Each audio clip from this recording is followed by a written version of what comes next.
Doctor RVG Menon, professor MK Prasad, Shrimati Nirmala Sanu George, doctor Latha Bhaskar, കൂടാതെ ചണ്ഡിഗഡിലെ centre for research in rural and industrial ഡെവലപ്മെന്റിന്റെ director doctor PP Balan. ശുചിത്വ വിദ്യ, ആരോഗ്യവിദ്യ. കടമ്പനാട് ഗ്രാമപഞ്ചായത്തിലെ സ്കൂൾ കുട്ടികൾക്കിടയിൽ നടത്തുന്ന ശുചിത്വ വിദ്യാഭ്യാസ പരിപാടിയുടെ പേരാണിത്. ഇതേ പേരിൽ തന്നെ ഒരു കൈപ്പുസ്തകവും പഞ്ചായത്ത് ഇറക്കുന്നുണ്ട്. പരിസര ശുചീകരണ പ്രവർത്തനങ്ങളിലും ആരോഗ്യ പ്രവർത്തനങ്ങളിലുമൊക്കെ സ്ത്രീകളുടെയും കുട്ടികളുടെയും യുവാക്കളുടെയും ഒക്കെ പങ്ക് ഉറപ്പുവരുത്തുകയാണ് ഈ പഞ്ചായത്ത്. നമുക്ക് സ്വാഗതം ചെയ്യാം പത്തനംതിട്ട ജില്ലയിലെ കടമ്പനാട് ഗ്രാമപഞ്ചായത്തിനെ.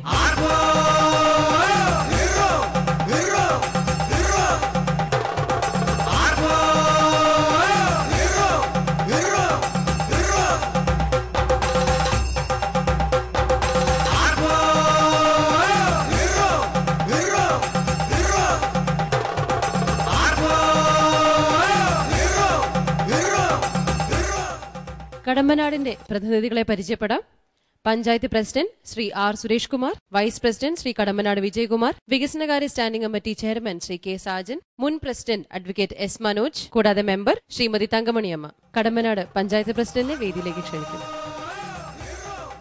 കടമ്പനാട് പഞ്ചായത്തിനെ നമ്മുടെ പ്രേക്ഷകർക്കൊന്ന് പരിചയപ്പെടുത്തി കൊടുക്കാമോ? ധീരദേശാഭിമാനി കണക്ക് ചെമ്പകരാമൻ വെളുതമ്പി ദളവ വീരചരമം പ്രാപിച്ച മണ്ണടി ഉൾപ്പെടുന്ന പ്രദേശമാണ് ഞങ്ങളുടെ ഗ്രാമപഞ്ചായത്ത്. 23.95 ചതുരശ്ര കിലോമീറ്റർ വിസ്തീർണവും 27,100 പരം ജനസംഖ്യയുമുള്ള ഒരു ഗ്രാമപഞ്ചായത്താണ് കടമ്പനാട് ഗ്രാമപഞ്ചായത്ത്. കാർഷിക മേഖലയോടൊപ്പം തന്നെ ഗ്രാമീണ തൊഴിൽ മേഖലയിൽ ഉൾപ്പെടുന്ന ഒരു പ്രദേശം കൂടിയാണ്. കടമ്പനാടിന്റെ ഗ്രാമകാഴ്ചകളിലേക്ക്. ഇത് മണ്ണടി. ചരിത്രപുരുഷനായ ശ്രീ വേലുത്തമ്പി ദളവ ബ്രിട്ടീഷ് പോരാട്ടകാലത്ത് ഒളിവിൽ താമസിച്ചിരുന്ന ചേന്നമ്പള്ളി മഠമായിരുന്നു ഇവിടം. ഇന്നിവിടം സംസ്ഥാന പുരാവസ്തു വകുപ്പ് വേലുത്തമ്പി ദളവ സ്മാരക മ്യൂസിയമാക്കി മാറ്റിയിരിക്കുകയാണ്.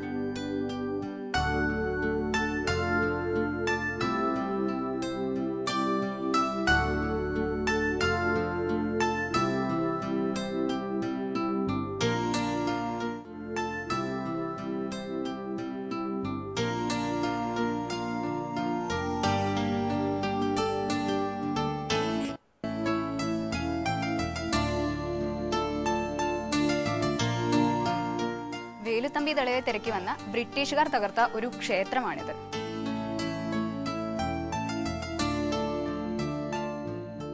കേരളത്തിൽ സംരക്ഷിക്കപ്പെടുന്ന 28 കാവുകളിൽ ഒന്നാണ് പഴയകാവ് മണ്ണടി ദേവി ക്ഷേത്രം.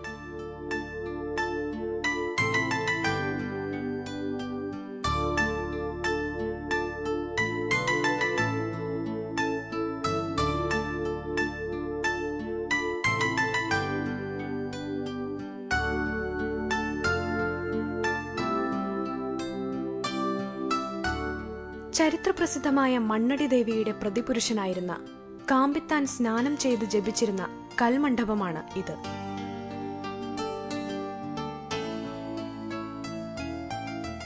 ഇത് അരവക്കച്ചാണി ഗുഹ. ഈ ഗുഹ ഇവിടെ നിന്നും 4 കിലോമീറ്റർ അകലെയുള്ള അരയാലപ്പുറത്തെ ഒരു കുളത്തിലാണ് അവസാനിക്കുന്നത്. രാജഭരണകാലത്ത് സൈനിക നീക്കത്തിനു മുന്നോടിയായി യുദ്ധോപകരണങ്ങൾ ഒളിപ്പിച്ചിരുന്ന ഇടമാണിതെന്ന് പറയപ്പെടുന്നു.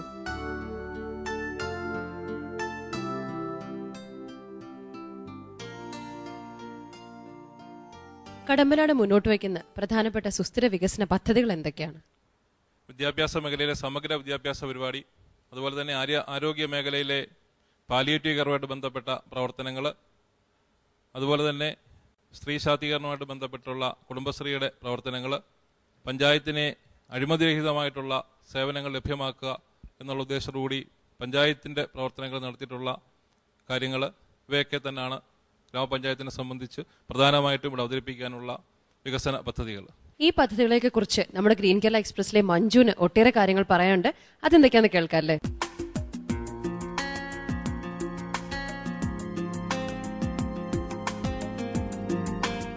കഴിഞ്ഞ 13 വർഷമായിട്ട് തരിശായി കിടന്ന ഒരു നിലമാണിത്.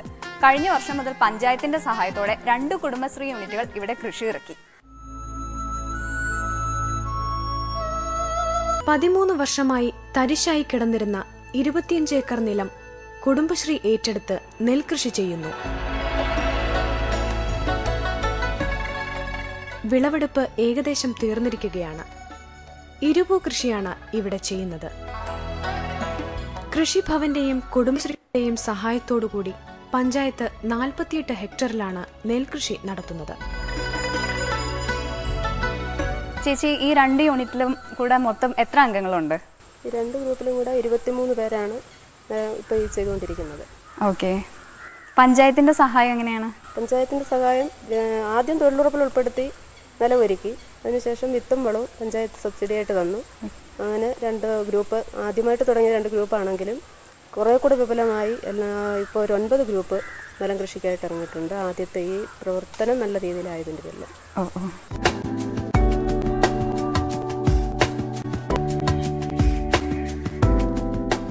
പഞ്ചായത്തിന്റെ ഔഷധ സസ്യഗ്രാമം പദ്ധതിയുടെ ഭാഗമായി 5 കുടുംബശ്രീ യൂണിറ്റുകൾ ചേർന്ന് നടത്തുന്ന ഔഷധ കൃഷിത്തോട്ടമാണ് ഇത്. 3 വർഷമായി ഇവിടെ കൃഷി തുടങ്ങിയിട്ട്. ആവശ്യക്കാർ ഇവിടെ നിന്നും തൈകൾ നേരിട്ട് വന്ന് വാങ്ങുന്നു. നമ്മൾ ഇപ്പോൾ നിൽക്കുന്നത് കടമ്പനാട് ഗ്രാമപഞ്ചായത്തിന്റെ 5 കുടുംബശ്രീ യൂണിറ്റുകൾ ചേർന്ന് നടത്തുന്ന ഒരു ഔഷധ സസ്യത്തോട്ടത്തിലാണ്. വിവിധ തരത്തിലുള്ള ഔഷധസസ്യങ്ങളുണ്ട്. കറ്റാർ വാഴ, തിപ്പലി, ശങ്കരം പരണ്ട, വാതംകൊല്ലി. ഇതിന് വേണ്ട വിത്തുകളൊക്കെ തന്നെ നമ്മൾ തന്നെ വിത്തുകൾ സംഘടിപ്പിച്ച് മുളപ്പിച്ച് നടത്തുന്നതാണ്. ഇപ്പോൾ ഇവിടുന്ന് എന്തെങ്കിലും വിത്തുകളൊക്കെ കളക്ട് ചെയ്യാൻ വേണ്ടിയിട്ട് ആൾക്കാർ വരുന്നുണ്ടോ? വിവിധ പഞ്ചായത്തുകളിൽ നിന്ന് വരുന്നുണ്ട്. കടമ്പനാട്ട് ഗ്രാമപഞ്ചായത്തിലെ പ്രാഥമികാരോഗ്യ കേന്ദ്രം ഇവിടെയാണ് സ്ഥിതി ചെയ്യുന്നത്. പാലിയേറ്റീവ് കെയർ യൂണിറ്റും ഇവിടെ തന്നെയാണുള്ളത്. ജില്ലാ പഞ്ചായത്തിന്റെ സഹകരണത്തോടെ നടത്തുന്ന പാലിയേറ്റീവ് കെയർ പദ്ധതിയിലൂടെ അശരണരായ രോഗികൾക്ക് ഒരു കൈത്താങ്ങാവുകയാണ് കടമ്പനാട് ഗ്രാമപഞ്ചായത്ത്. കുടുംബശ്രീ പ്രവർത്തകർക്കിടയിൽ ബോധവൽക്കരണ ക്ലാസുകൾ നടത്തുകയും താൽപര്യമുള്ളവരെ വോളണ്ടിയേഴ്സായി തിരഞ്ഞെടുക്കുകയുമാണ് ചെയ്യുന്നത്. പാലിയേറ്റീവ് കെയർ യൂണിറ്റിൽ 70ഓളം പേർ വോളണ്ടിയേഴ്സായി സൗജന്യ സേവനം നടത്തുന്നുണ്ട്. എല്ലാ വെള്ളിയും ശനിയും വോളണ്ടിയേഴ്സ് ഇവിടെ നിന്ന് ഹോം കെയർ ചികിത്സയ്ക്കായിട്ട് മെഡിക്കൽ കിറ്റുമായിട്ട് പോവാറുണ്ട്. ഇന്ന് ഇവരുടെ കൂടെ ഞാനും ഉണ്ട്. ഇവർ ആഴ്ചയിൽ 2 ദിവസം രോഗികളുടെ വീട് സന്ദർശിച്ച് അവർക്ക് വേണ്ട ചികിത്സ നൽകുകയും മെഡിക്കൽ കിറ്റ് വിതരണം നടത്തുകയും ചെയ്യുന്നു. വിശേഷാവസരങ്ങളിൽ രോഗികൾക്കായി ഭക്ഷ്യധാന്യ കിറ്റുകൾ വിതരണം ചെയ്യുന്നുമുണ്ട്. ഓരോ വാർഡിലേക്കും അംഗൻവാടി പ്രവർത്തകർ, CDS മെമ്പർമാർ തുടങ്ങിയവരെ രോഗികളുടെ സംരക്ഷണത്തിനായി പഞ്ചായത്ത് ചുമതലപ്പെടുത്തിയിരിക്കുന്നു. ഈ പാലിയേറ്റീവ് കെയറിലുള്ള രോഗികൾ എത്തരത്തിൽപ്പെട്ട ആൾക്കാരാണ്? ക്യാൻസർ താഴോട്ട് തളർന്നത്, ഫുള്ളായിട്ട് തളർന്നത്, ഇത് ഇപ്പോൾ ഇവിടെ നമ്മൾ കാണുന്നത് അരിക്ക് താഴോട്ട് തളർന്നത് അമ്മയാണ് കാണാൻ പോകുന്നത്. രോഗികളുടെ കുടുംബാംഗങ്ങൾക്കു വേണ്ടി ബോധവൽക്കരണ ക്ലാസുകൾ, വോളണ്ടിയേഴ്സിനായുള്ള പ്രത്യേക പരിശീലന ക്ലാസുകൾ തുടങ്ങിയവ പദ്ധതിയുടെ ഭാഗമായി പഞ്ചായത്ത് നടത്തിവരുന്നു. ഇപ്പൊ ഈ പാലിയേറ്റീവ് കെയറിന്റെ ചികിത്സ എങ്ങനെയുണ്ട്? ചികിത്സ വളരെ 1.5 വർഷമായിട്ടുണ്ട്. പഞ്ചായത്തിന്റെ ഭാഗത്തുനിന്ന് സഹകരണം ഉണ്ടോ? ഉണ്ട്. എന്തെങ്കിലും ആവശ്യം ഉണ്ടെങ്കിൽ വിളിക്കും. കത്തീറ്റർ മാസം തോറും മാറ്റേണ്ടി വരും. ആണോ? വന്ന് മാറ്റുന്നുണ്ട്. ചികിത്സാ സഹായങ്ങളൊക്കെ കിട്ടുന്നുണ്ടോ? ചികിത്സാ സഹായം പിന്നെ വീൽ ചെയർ കൊടുത്ത് പക്ഷെ വാങ്ങിയില്ല. അമ്മയ്ക്ക് വീൽ ചെയറിൽ ഇരിക്കാൻ വയ്യാന്ന് പറഞ്ഞുകൊണ്ട് വാങ്ങിയില്ല. ഒരാഴ്ചയിൽ 2 ദിവസമാണോ പാലിയേറ്റീവ് ആൾക്കാർ വരുന്നേ? ഇല്ല, മാസത്തിലൊന്നാണ്. മാസത്തിൽ ഇടയ്ക്കൊന്ന് വന്നിട്ട് പോകുന്നുണ്ട്. പിന്നെ ആവശ്യത്തിന് വിളിച്ചാൽ വരും. ചിലപ്പോൾ ലീക്ക് വരും കത്തീറ്റർ. ആരോഗ്യ സംരക്ഷണത്തിന്റെ ഭാഗമായി നോ ഡയബറ്റിക് പദ്ധതിയും പഞ്ചായത്ത് ആവിഷ്കരിച്ചിട്ടുണ്ട്. 10 വയസ്സിന് മുകളിലുള്ള എല്ലാവരുടെയും രക്തപരിശോധന നടത്തുകയും ഡയബറ്റിക്സ് ഉണ്ടോ എന്ന് കണ്ടെത്തി ചികിത്സ നൽകുകയും ചെയ്യുന്നു. ബ്ലഡ് ബാങ്ക് രൂപീകരണത്തിനായി രക്തഗ്രൂപ്പ് നിർണയവും നടത്തിവരുന്നു. പാലിയേറ്റീവ് കെയർ യൂണിറ്റിന്റെ സാന്ത്വന ചികിത്സ എങ്ങനെയുണ്ട്? അവര് ഉള്ള മരുന്നൊക്കെ തരുന്നു. മരുന്നൊക്കെ മേടിച്ച് കൊടുക്കാനൊക്കെ ഒന്നുമില്ല. ഞങ്ങൾക്ക് ആവശ്യമുള്ള മരുന്ന് ഒക്കെ വളരെ കുറവാണ്. കാരണം അവർക്ക് മരുന്ന് കൊടുത്തല്ല അവർ തരുന്നുള്ളൂ. സർക്കാരിന്റെ ആയതുകൊണ്ട് ഒരേ ഈ ഫോർമാലിറ്റീസ് ഒക്കെ ഇല്ല. അതുകൊണ്ട് താമസമൊക്കെ അതിന് കറക്റ്റ് സമയത്തിനൊന്നുമല്ല. എന്നാലും മരുന്ന് കിട്ടുന്നുണ്ട്. ആരോഗ്യരംഗത്ത് വ്യത്യസ്തമായ പ്രവർത്തനങ്ങളുമായി കടമ്പനാട് പഞ്ചായത്ത് മുന്നേറുകയാണ്. നമ്മളപ്പം പദ്ധതിയുടെ ദൃശ്യങ്ങളൊക്കെ കണ്ടു കഴിഞ്ഞു. ഇനി ചർച്ചയ്ക്കുള്ള സമയമാണ്. ആർവിജി മാഷെ. ആരോഗ്യ സേവനം, വിദ്യാഭ്യാസം, കൃഷി 3 മേഖലകളിലും കടമ്പനാട് വളരെ നല്ല പ്രവർത്തനമാണ് കാഴ്ചവെക്കുന്നത്. ഈ സമഗ്ര വിദ്യാഭ്യാസം എന്ന് പറയുമ്പോൾ വിദ്യാഭ്യാസത്തിൻ്റെ സമഗ്രതയാണോ അതോ എല്ലാവർക്കും വിദ്യാഭ്യാസം? എന്താണ് പഞ്ചായത്തിൻ്റെ ദർശനം ആ കാര്യത്തിൽ?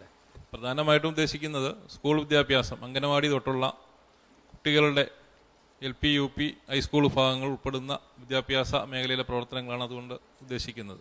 അല്ല, വിദ്യാഭ്യാസ മേഖലയിലെ പ്രവർത്തനത്തിൻ്റെ പിന്നിലുള്ള ദർശനം സമഗ്ര വിദ്യാഭ്യാസം എന്ന് പറയുമ്പോൾ എന്താണ് ഉദ്ദേശിക്കുന്നത്? സമഗ്ര വിദ്യാഭ്യാസം എന്ന് പറയുമ്പോൾ മെച്ചപ്പെട്ട വിദ്യാഭ്യാസം കൊടുക്കുക, അതിൻ്റെ ക്വാളിറ്റി ഇംപ്രൂവ് ചെയ്യുക എന്നുള്ളതാണ് അതുകൊണ്ട് ഉദ്ദേശിച്ചത്. ആണ്. അല്ല, വിദ്യാഭ്യാസത്തിലെ വിവിധ ഘടകങ്ങൾ, ഇപ്പോൾ ക്ലാസ്സിൽ പഠിപ്പിക്കുന്നത് അല്ലാതെയുള്ള ഘടകം, അങ്ങനെ എന്തെങ്കിലും ഉദ്ദേശിച്ചു? ക്ലാസ്സിൽ പഠിപ്പിക്കുന്ന അല്ലാതെയുള്ള കുട്ടികളുടെ അത്തരം കാര്യങ്ങളൂടെ ശ്രദ്ധിക്കുന്നുണ്ട്. കലാപരമായിട്ടുള്ളതും മാനസികമായിട്ടുള്ളതും അതുപോലെ ലൈഫ് സ്കിൽ എന്ന് പറയുന്ന ഒരു പ്രോഗ്രാം തന്നെ പരിപാടി ചെയ്യുന്നുണ്ട്. ലൈഫ് സ്കിൽസിന് വേണ്ടിയിട്ട് എന്താണ് ചെയ്യുന്നത്? ലൈഫ് സ്കിൽ കൊണ്ട് ഇപ്പോൾ ഉദ്ദേശിക്കുക എന്ന് പറയുമ്പോൾ കുട്ടികളെ സംബന്ധിച്ചിട്ട് ഇപ്പോൾ ഉണ്ടാകുന്ന ഈ പഠനത്തിലുള്ള പിന്നോക്കാവസ്ഥ, അതുപോലെ തന്നെ നന്നായിട്ട് പഠിക്കുന്ന കുട്ടികളൊക്കെ തന്നെയും പഠനത്തിന് പിന്നോട്ട് പോകുന്നു, അതുപോലെ തന്നെ ആത്മഹത്യാ പ്രവണത, ഇതുമായിട്ട് ബന്ധപ്പെട്ടാണ് നമ്മൾ അധ്യാപകരുടെ ഒരു 20 അംഗ ടീമിനെ നമ്മൾ പരിശീലിപ്പിച്ചിട്ട് കുട്ടികളുമായിട്ട് അവർക്ക് ഇടപെടാനും, അത് നമ്മുടെ ഗ്രാമപഞ്ചായത്തിലെ വിവിധ സ്കൂളുകളിൽ നിന്നുള്ള അധ്യാപകരാണ്. എല്ലാ സ്കൂളുകളിലും കൗൺസിലിംഗ് ഉണ്ടോ? അത് ഈ വർഷത്തെ പദ്ധതിയിൽ അതിന്റെ പരിശീലനം നമ്മൾ പൂർത്തിയാക്കിയിട്ടുണ്ട്. 1-2 സ്കൂളുകളിലെ അതിന്റെ പ്രവർത്തനങ്ങൾ നടത്താൻ കഴിഞ്ഞിട്ടുള്ളൂ. ഈ അധ്യയന വർഷം അത് എല്ലാ സ്കൂളിലും വ്യാപിക്കത്തക്കവണ്ണമാണ് നമ്മൾ. വിദ്യാഭ്യാസത്തിൽ പിന്നോക്കം നിൽക്കുന്നവരെ എങ്ങനെയാണ് കണ്ടെത്തുന്നത്? പ്രധാനപ്പെട്ട ഒരു വിഷയം എന്ന് പറയുമ്പോൾ ഹൈസ്കൂളിലെ അധ്യാപകർ പറയുക എന്ന് പറയുമ്പോൾ നിങ്ങൾ ഈ അക്ഷരം അറിയാവുന്ന കുട്ടികളെ ഞങ്ങൾക്ക് തരിക എന്നുള്ളതാണ് അവർ പ്രധാനമായിട്ടും നമ്മളോട് പറയുന്ന ഒരു പരാതി. ഹൈസ്കൂളുകാരങ്ങനെ പറയും. UP-കാരെന്ത് പറയും? UP-കാരും അത് തന്നെയാണ് പറയുന്നത്. അപ്പൊ LP-കാരെന്ത് പറയും? അപ്പൊ അതുകൊണ്ട് നമ്മൾ ആ കുട്ടികളെ ഈ അക്ഷരം അറിയാവുന്ന കുട്ടികളെ ആക്കി മാറ്റുക. സ്കൂളിലെ പഠനത്തിന്റെ അകത്ത് പോരായ്മ കൊണ്ടോ അതിനെവിടെയാണ് ഇടപെടുന്നത്? അപ്പൊ ഇടപെട്ടതെന്ന് പറയുമ്പോഴേ ഒന്ന് ചെയ്തത് ഒരു പരിഹാര ബോധനം എന്നുള്ള രൂപത്തിൽ ഈ കുട്ടികൾക്ക് പഠനത്തിൽ പിന്നോക്കം നിൽക്കുന്ന കുട്ടികളെ നമ്മൾ ഒരു ടെസ്റ്റ് നടത്തിയിട്ട് അവരെ സ്കൂൾ തലത്തിൽ.